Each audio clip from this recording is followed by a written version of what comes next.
Bitcoin 100.000? Ja? Ne?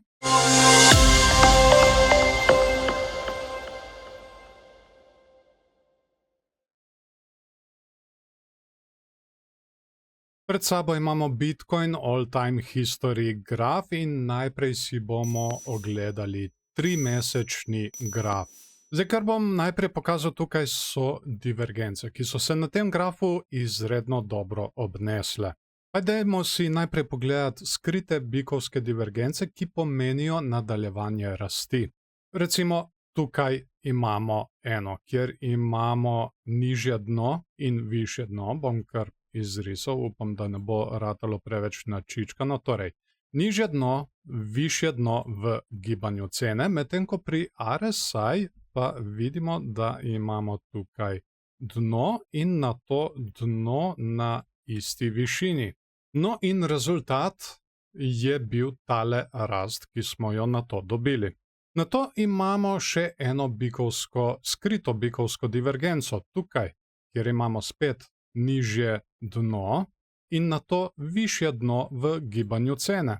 Medtem ko RSI pa je tokrat tukaj naredil dno in nižje dno.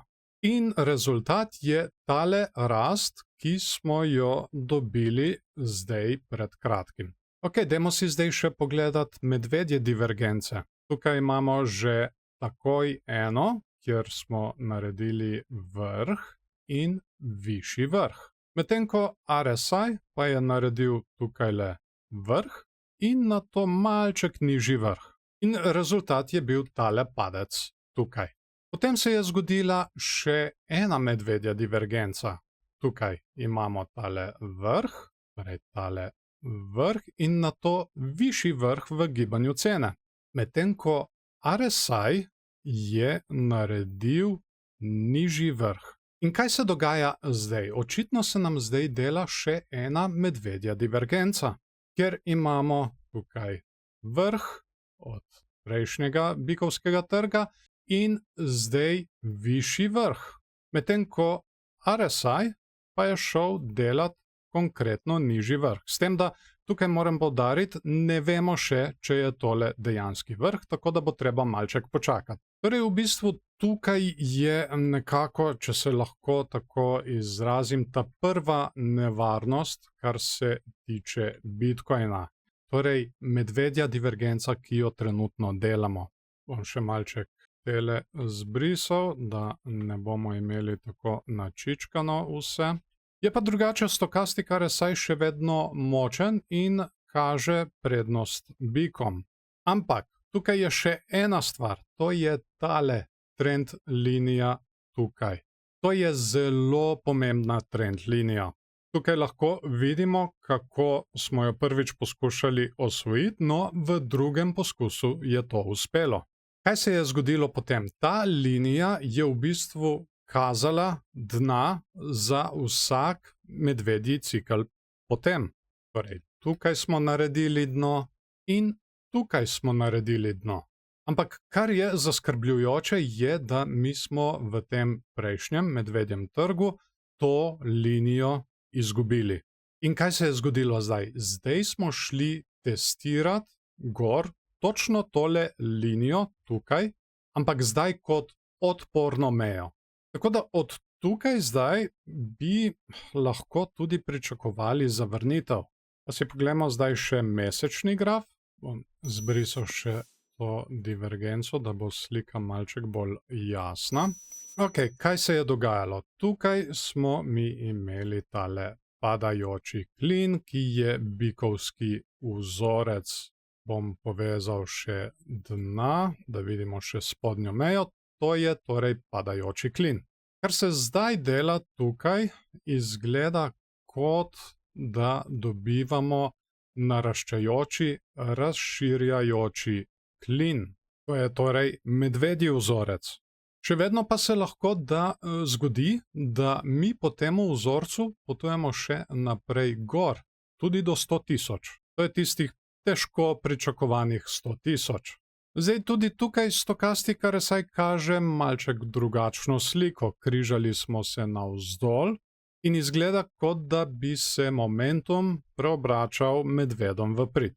Zdaj, ne smemo pa pozabiti tudi možnosti bikovskega vzorca, kot sem že predstavil v enem videu prej, in to je, da mi lahko pademo tudi za 50%, pa smo lahko še vedno bikovski. To je vzorec obrnjenega head and shoulders. Torej bi imeli levo ramo, glavo, in potem recimo, da naredimo nekje tukaj desno ramo. To bi bil torej vzorec obrnjeni head and shoulders, ki je bikovski. In glede na ta vzorec bi lahko potem Bitcoin precej zrastel. Pa ga bomo zbrisali zdaj zaenkrat, da bomo imeli čisti graf. Poglejmo si zdaj še dvotedenski graf. Tukaj smo imeli kar lepo impresivno rast, ampak spet je tukaj nevarnost tegale naraščajočega, razširjajočega klina, če povežemo vrhove in dna. RSI mi trenutno izgleda še kar ok, je pa stokastik RSI že skoraj da preprodan. Bomo videli zdaj, če se bo tukaj križal navzgor in če bojo biki ponovno prevzeli nadzor. Pa si poglejmo zdaj še na hitro tedenski graf. Tukaj imamo bikovsko zastavo označeno na dnevnem grafu, če se morda kdo sprašuje. Zdaj, na tedenskem grafu lahko vidimo čisto isti vzorec. Torej, tale naraščajoči, razširjajoči klin, medvedji vzorec, treba bo spremljati vse možne meje. Ta prva je tukaj na okoli 60 tisoč, potem imamo na okoli 50 tisoč, no in šele potem pride tale spodnja meja našega naraščajočega klina. Zdaj, to bo treba spremljati, če se bo dejansko izvedlo, ker če se bo, potem ne bo kazalo ravno najboljše. Pri RSI imamo tukaj skrito bikovsko divergenco, ko imamo dno in višje dno, medtem ko pa tukaj pri RSI imamo dno in nižje dno. Zdaj, vprašanje je, kaj se bo tukaj dejansko zgodilo, ali se bo tale rast nadaljevala, ker lahko se tudi zgodi, da se te divergence ne izvedejo. Poleg tega pa imamo tudi tukaj stokastik RSI, ki se je ponovno križal navzdol. No in za konec si dajmo pogledati še dnevni graf. No, tukaj se pa skriva zdaj tale naša bikovska zastava. To bikovsko zastavo sem izpostavil že v prejšnjih videih, ampak kar meni zdaj blazno ni všeč, je, da se toliko časa zadržujemo na tej meji, tukaj na tej zgornji meji. Nikakor mi ni všeč to dogajanje tukaj. In kot kaže, če gledamo zdaj zelo pikolovsko, smo jo na nek način že izgubili, kar ni ok. Torej, ta vzorec bi lahko bil invalidiran, tako da ga bom zdaj kar zbrisal. Imamo pa možnost še enega vzorca in to je spet obrnjeni vzorec glava in rame. Torej, če gremo, imamo tukaj levo ramo, potem glavo in potem naredimo morda še desno ramo in nato končno prebijemo tole mejo, ki je okoli 70 pa do 73 tisoč. Tako da to bi bila ena možnost. Trenutno smo na tej meji tukaj. Bomo videli, kaj se bo tukaj zdaj zgodilo, če jo bomo izgubili. To je kar pomembna meja, na okoli 66 tisoč. Če to mejo izgubimo, nas potem čaka tukaj 60 tisoč, 61 tisoč nekje. Tako da kratkoročno mi zaenkrat izgleda še ok. Dolgoročno je pa malček večji problem, kot smo videli tam na grafih, kot so 3-mesečni in 1-mesečni. Zdaj vprašanje je, ali lahko Bitcoin doseže 100 tisoč? Ja, po mojem še vedno lahko doseže. Kljub temu, da imamo medvedje vzorce na daljših časovnih intervalih, moramo še vedno upoštevati tele zgornje meje, ki se vedno bolj višajo. Torej, imamo tole zelo pomembno trend linijo, ki sem jo izpostavil že prej. In imamo tudi tole linijo, tole zgornjo linijo našega razširjajočega, naraščajočega klina. To se vedno bolj viša. In tukaj, na okoli 100.000, imamo tudi stičišče teh dveh. Tako da, vsekakor, možnost 100.000 še vedno je, bo pa treba paziti, kar se tiče dolgoročnosti. Rad bi se zahvalil še vsem patronom, ki s svojimi prispevki pomagajo pri vzdrževanju tegale kanala. Če morda želite postati eden izmed njih, so povezave spodaj v opisu in pripetem komentarju.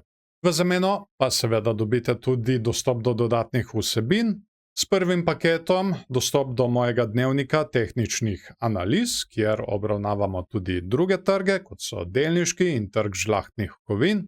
S paketom više pa dobite dostop tudi do mojega Discord kanala, kjer spremljam kripto na manjših časovnih intervalih. Poleg tega pa imajo patroni tudi poseben popust na moji spletni trgovini, kjer je zdaj že kar nekaj indikatorjev. Vse, kar so do časa nakupa prispevali preko Patreona, lahko uporabijo kot dobro imetje. In nekateri lahko tako celo nakupujejo zastonj. In ko smo že pri spletni trgovini, ne je pozabiti obiskati. Na njej je že kar nekaj indikatorjev, kot so naprednejši RSI, naprednejši MFI, RSI, ki se prikazuje direktno na svečkah, MFI, ki se prikazuje direktno na svečkah, in tukaj je tudi ARI. To je indikator, ki vam prikazuje, kam na kriptotrgu se pomika denar, ali se pomika v Bitcoin, ali v altcoine, ali v stablecoine. Hvala vam, da ste si ta video ogledali do konca. Dajte mu všeček, če vam je bil všeč, ali pa ne všeček, če vam ni bil. Vesel bom tudi delitev z vašimi prijatelji, če mislite, da so te informacije uporabne tudi za njih. Zdaj pa mene zanima, kaj si vi mislite o tej tehnični analizi. Se strinjate z njo, se ne strinjate z njo, sem morda jaz kaj spregledal. Kar napišite spodaj pod komentarje in z veseljem bom tudi podebatiral z vami. Obeta se še kopica novih videov o Bitcoinu, o drugih altcoinih, kot tudi kriptoprojektih v sodelovanju s cryptonews.com.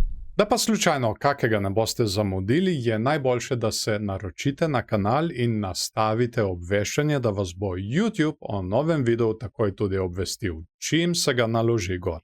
Zdaj pa vas še lepo pozdravljam, imejte se fajn in se vidimo v naslednjem videu.